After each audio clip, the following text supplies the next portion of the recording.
Nesse vídeo a gente vai falar sobre o cálculo de curto-circuito, né, quando a gente considera ou não o carregamento da rede elétrica. Tá? Então, se a gente não considerar o carregamento da rede elétrica, a gente tem um cálculo que é mais simples, certo? Mais rápido de se fazer. Em compensação, considerando o carregamento, apesar de você fazer algumas operações a mais, você vai ter um resultado mais realístico, mais fiel à realidade. Essa abordagem, a gente vai usar o teorema da superposição.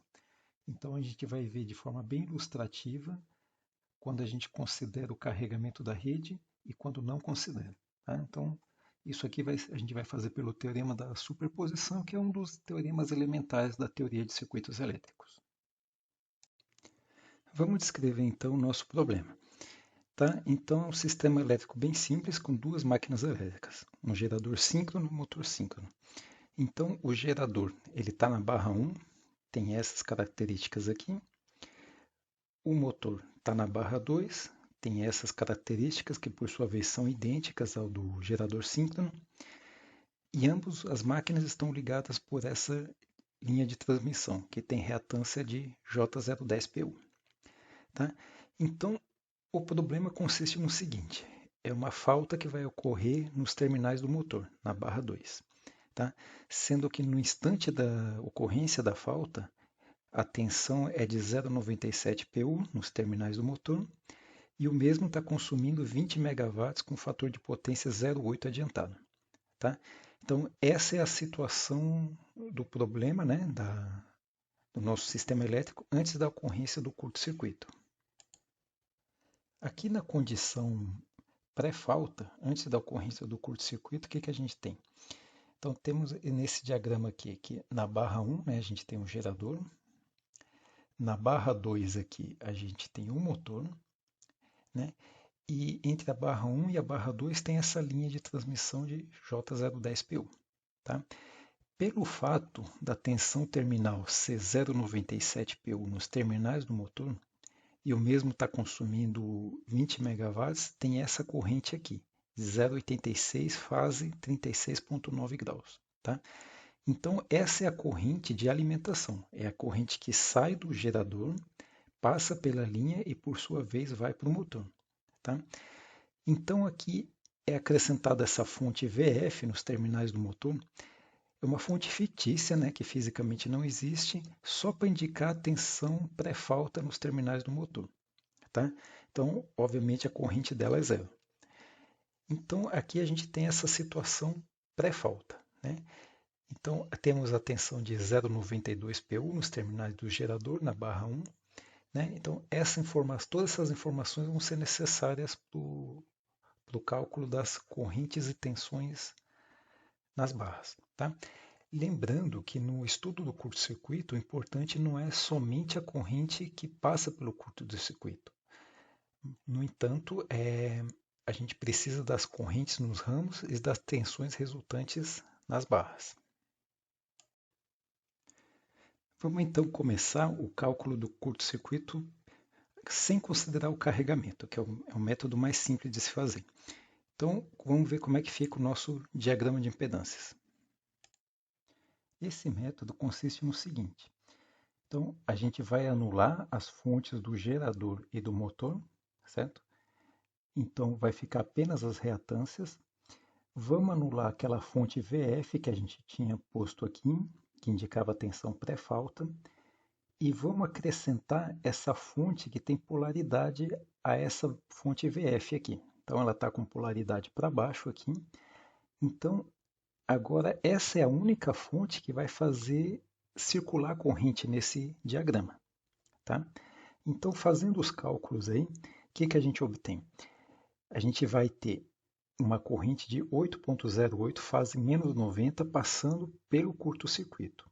Tá? Então, aí aplicando o divisor de corrente, o que a gente acha? Que do gerador sai 3,23 amperes, fase menos 90, que vai alimentar esse curto-circuito. Tá? Então, essa é a corrente de contribuição do gerador. Já para o motor sai essa corrente aqui, 4,85 fase menos 90 graus. Tá? Então, essa corrente ela vai se somar à corrente do gerador e vai fazer com que circule corrente no ponto de falta.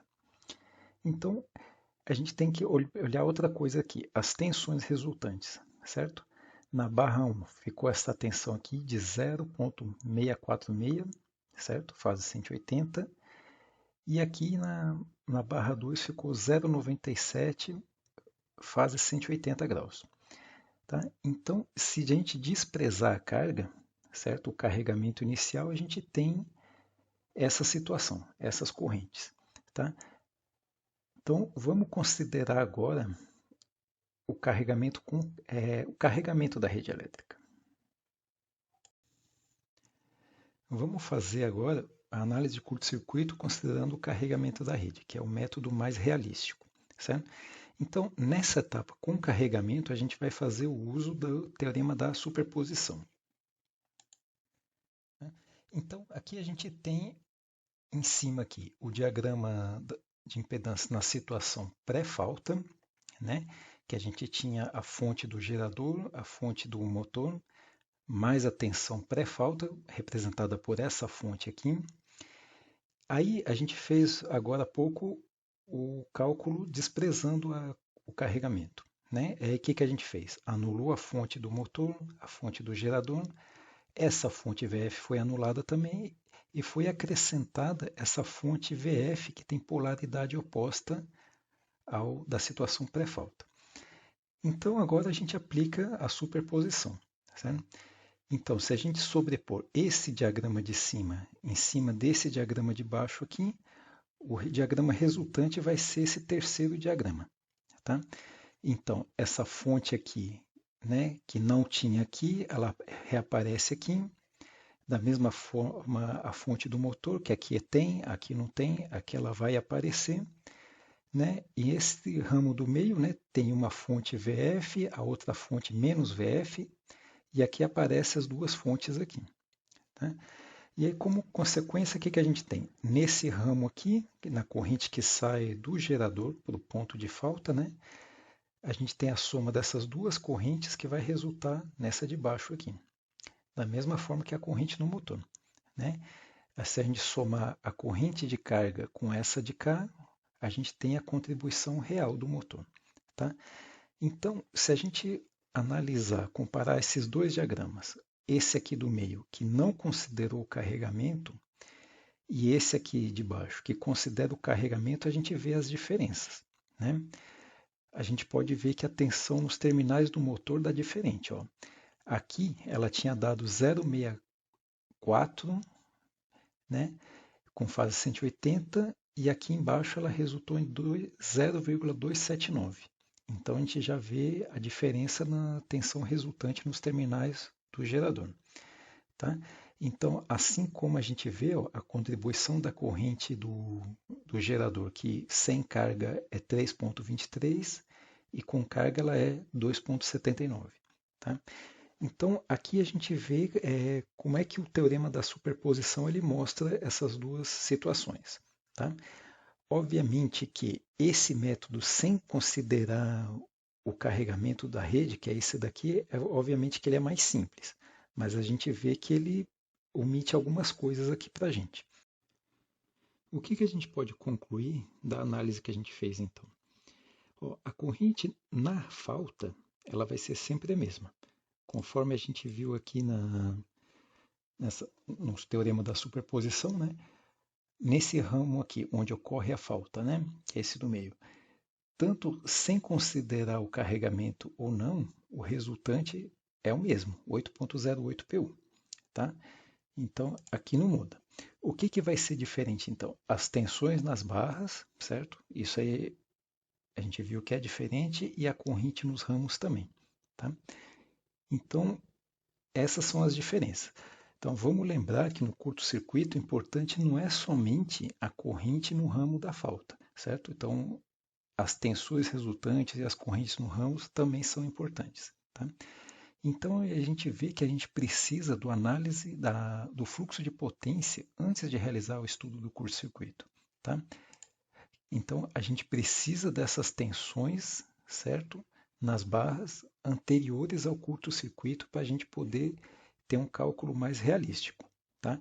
Embora, né, a gente viu aqui que é possível fazer sem considerar o recarregamento, porém as tensões já não vão ser mais fiéis à realidade. Vamos agora fazer a resolução desse problema pelo método da matriz impedância, tá? Então, o que que consiste ele? Ó, vamos voltar aqui para o nosso diagrama aqui, pré-falta, tá? Então, a gente viu que o nosso sistema tem duas barras, né, dispostos nesse diagrama aqui. Então, a matriz impedância de barra para esse sistema é dado pelo quê? Vai ser essa matriz aqui, tá? Então, a matriz da nossa rede vai ser essa, a matriz impedância. Aí a gente sabe o quê? Que na diagonal principal da matriz estão mostradas as impedâncias equivalentes vistas pela respectiva barra. Então, a impedância equivalente vista pela barra 2 vai ser esse elemento aqui, o Z22. Tá? Então, a gente sabe o quê? Que a nossa tensão pré-falta é 0,97, então dividindo 0,97 por esse elemento aqui, a gente obtém a corrente de 8,08, certo? Então, essa é a nossa corrente no ponto de falta. Agora, o que a gente quer saber são as tensões que vão aparecer lá, tá?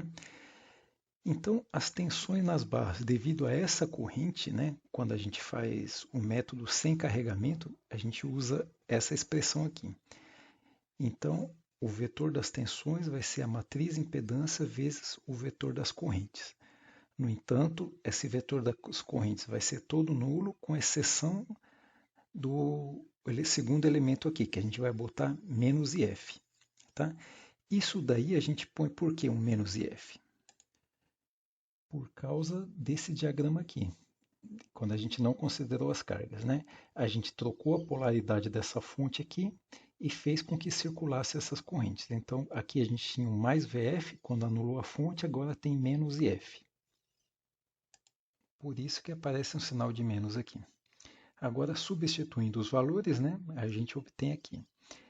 Então, essas são as tensões quando a gente não considera o carregamento da rede, que é esse diagrama que a gente está vendo aqui, certo? A gente tem essas tensões aqui.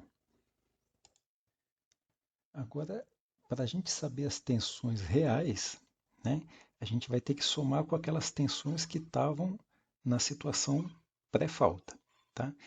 Então, a gente vai fazer essa soma aqui, tá? Então, isso é o que estava na condição pré-falta, isso aqui é aquelas correntes, as tensões que apareceram, né, sem considerar o carregamento da rede. Então, aplicando a superposição, a gente soma as tensões nas respectivas barras e obtém isso daqui.